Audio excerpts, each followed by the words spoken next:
Hey guys, welcome back to Prophets and Privateers.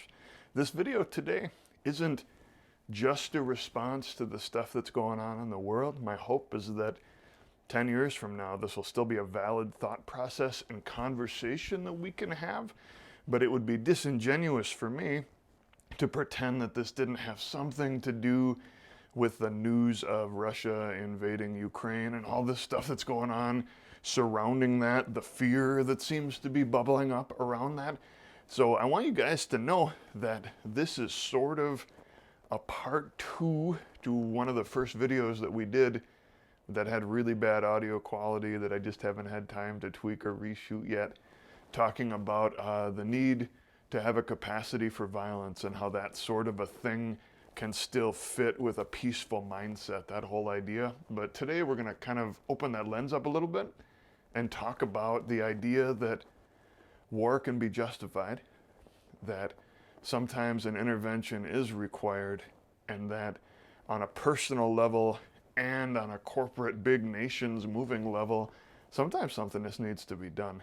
So often we have this thought process on violence, on all this kind of stuff that ends up really binary and polarized, and we have one side that's saber rattling, constantly wanting to go to war, wanting to fight, wanting to press for violence, and arguments can be made that that has more to do with the economic bump that happens when a nation is at war. You know, we could get into a huge discussion about that. That's not what we're here to do. The other side tends to land in pacifism for some reason and say there's never a reason to fight personally or as a nation. There's never a reason to do any of these things. You should just mind your own business and keep your nose clean and stay out of trouble. Like the way that we talk about police sometimes, and people go, well, if you don't have anything to fear, or if you don't have anything to hide, then why are you so focused on your rights? You know, like that, those weird polarizing ideas. I think there's a really healthy middle ground that we get to find. You know, and for me personally, the first philosophy that I sort of adopted in this whole world, it's going to sound weird, believe it or not, it was pacifism. I had the thought process very early on in my process as a Christian and just as a person growing up in our world that violence isn't ever the answer. You know, it kind of went down the list of all of the mental gymnastics that are required to land there. And then I started working in disaster response and disaster relief, and started encountering very real scenarios from destabilized areas that looked like, the example that was thrown at me that I'll give you at least is, what if you're doing some missions work overseas, which our organization did? And what if you were in a situation where there were a band of people moving in the direction of an orphanage that you were overseeing or you were there to serve, which are situations that our people had been in. And what if you had a weapon and you could fight back, and you knew that the people that were coming were going to hurt, maim, kill, rape, do terrible things to the children that you're overseeing in this orphanage, maybe even making them child soldiers? Would it make sense in that instance to have the capacity to fight back? I think sometimes that answer is yes. Sometimes it's yes. Well, what about martyrdom and all this stuff within the kingdom? Like, it's real. It's real that Christians think that way sometimes, and I'm not putting that thought process down at all. I'm saying sometimes evil takes root so deeply in people and in structures that the structure needs to be torn down, and that sometimes the answer to stopping people that are bent on evil, that are unwilling and hardened against the idea of goodness, the very idea of love and laying down lives for each other, sometimes violence is the answer. I hate to have to say that, but sometimes violence is the answer. It reminds me of a documentary that I saw a few years ago, and you'd have to track it down. I don't think it's on Netflix anymore, but it's called Dear Zachary. And I don't want to give too many spoilers, but it told the story of a man that was in a relationship with a woman with really extreme mental illness. They broke off their relationship. She killed the guy. This happened in Canada. And then after she had murdered this man, it was revealed that she was pregnant with his baby. And through the course of this film, we watch the system fail over and over and over again. And they're interviewing the deceased man's parents, the grandparents to this child that have now been born, and like they're hatching a plan. Like the guy's really open about it. The grandfather, he says, I was gonna pull our boat around at the shore. I was gonna go in. I was gonna kill this woman, take our grandchild, Zachary, and then bring him to my wife, not tell her what I'd done, put her on the boat and have them get away, have them go escape, because we knew that she was going to end up hurting the child. And she did end up hurting the child, and they did not carry out their evil plan or whatever you want to call it. But in the film, they switch over to a priest in the area and say something to that extent to him. This is the plan that they were plotting. And this priest pauses for a little bit and he says, there is a certain logic to it. There is a certain logic to it. That story is cripplingly sad. And the inability to do anything about it is cripplingly sad. And that's on a personal level. So what do we do corporately when something like is happening in Europe right now happens? The answer hasn't been great throughout history. We see the appeasement of Hitler for a terribly long time historically before nations actually get involved. And by that time, we have a full-blown Holocaust going on. If I can be real and see if this escapes censorship, how many people know about the Holocaust of the Uyghur people in China?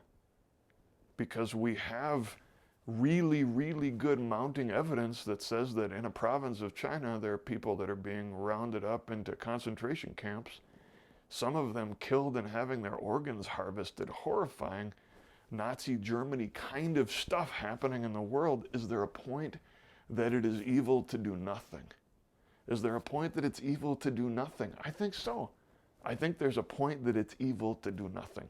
So what am I saying in all of this? I'm saying, for most of you, the answer to this is to pray and to keep your eyes really open. For most of you, that's going to be the answer. Now, if by some miraculous act, someone that has the power to actually do something on a national level, and I'm not downplaying prayer, and I'm not downplaying the power of spiritual action and all that, and I'm saying that something maybe has to be done with China. Something maybe has to be done with Russia and these things that are happening. Something maybe needs to be done at this point. And it's not evil to do it. And that's the weird thing. I believe that when we see death, we're never seeing the face of Jesus, especially when children are suffering and when the widows and the orphans are suffering. When we're seeing that, we're never seeing the face of Jesus. But also, when people are suffering and no one's doing anything, and when people are hiding and pretending that nothing is happening, that is as evil as me knowing that someone is in the act of brutalizing my neighbors, and my answer to that is to hide in the bathroom and turn my music up.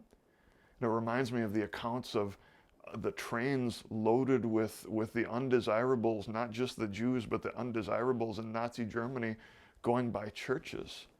And the old but real story of the church's solution to that being that they increased the volume of the music so that you couldn't hear it. We're in a stage, and we will be in a stage again, where the question is being asked, are you just going to raise the volume, or are you going to do something?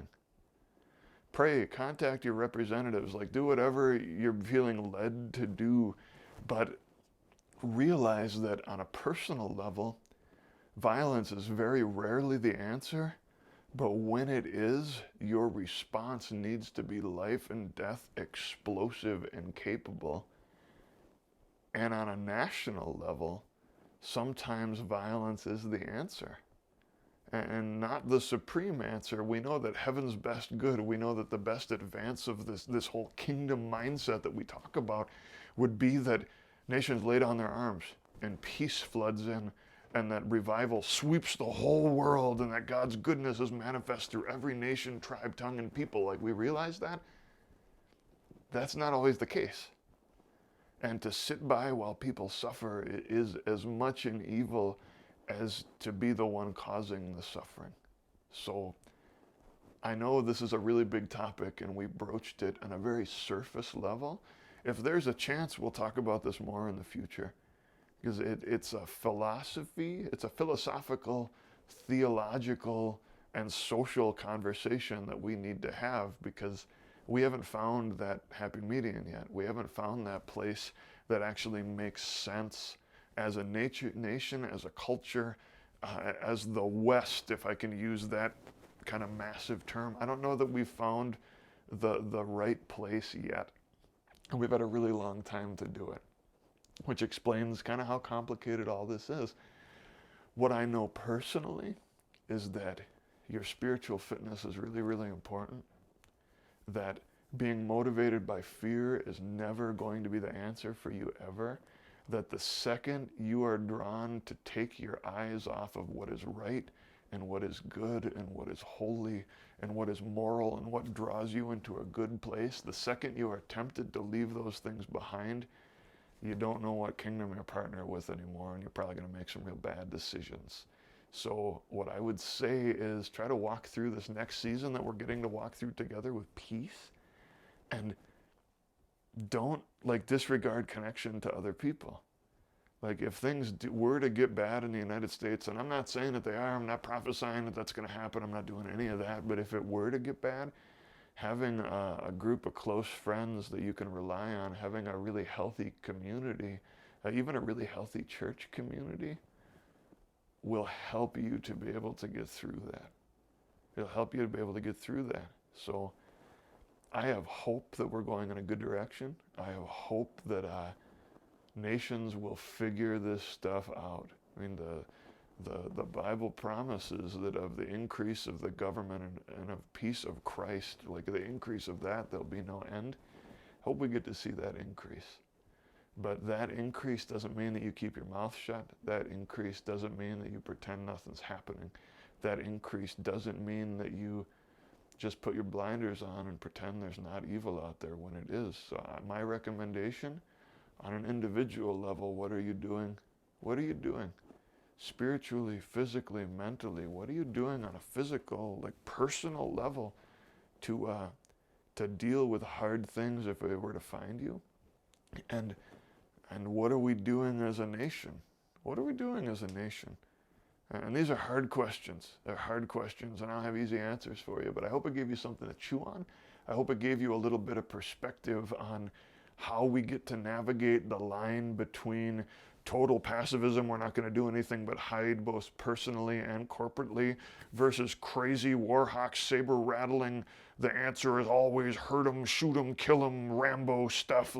I hope we get to find the middle ground that looks healthy and that looks balanced and that looks the way the kingdom is supposed to look. So thanks for tuning in, guys. Thanks for being here for this little conversation. I hope it raises more questions than it gives answers. I hope this equips you guys to chew and go deeper and figure out where you stand on all this stuff personally. And if you disagree, that's okay too. That's part of the process. So see you next time on Prophets and Privateers. Thanks for being here.